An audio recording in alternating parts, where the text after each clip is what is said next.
AP CM Chandrababu సతీమణి నారా భువనేశ్వరి ప్రతిష్టాత్మక distinguish fellowship 2025 అవార్డును అందుకున్నారు. లండన్లో జరిగిన ఓ కార్యక్రమంలో ఇన్స్టిట్యూట్ ఆఫ్ డైరెక్టర్ సంస్థ ప్రతినిధులు చంద్రబాబు సమక్షంలో ఈ అవార్డును అందజేశారు.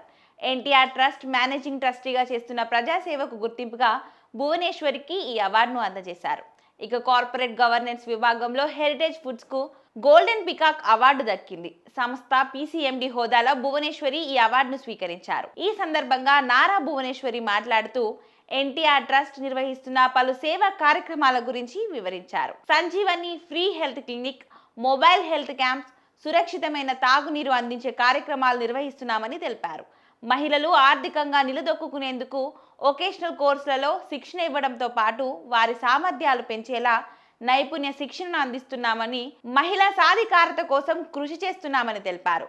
అదేవిధంగా వారి జీవితం సాధారణ స్థాయికి వచ్చే వరకు చేయూతను అందిస్తున్నామని ఆమె చెప్పారు.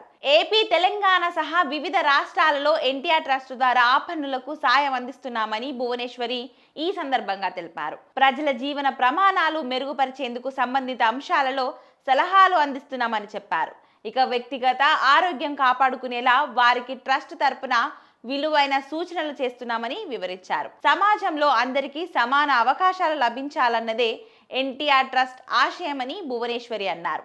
ఈ దిశగా అట్టడుగున ఉన్నవారు కూడా గౌరవంతో జీవించేలా అవసరమైన అంశాలలో వారిని ప్రోత్సహిస్తున్నామని అన్నారు. సముద్రంలా అందరికీ వనరుల్ని, సూర్యుడిలా సమాజంలో అందరికీ సమానంగా సేవల్ని అందిస్తూ ఎన్టీఆర్ ట్రస్ట్ ముందుకు సాగుతుందని నారా భువనేశ్వరి వ్యాఖ్యానించారు.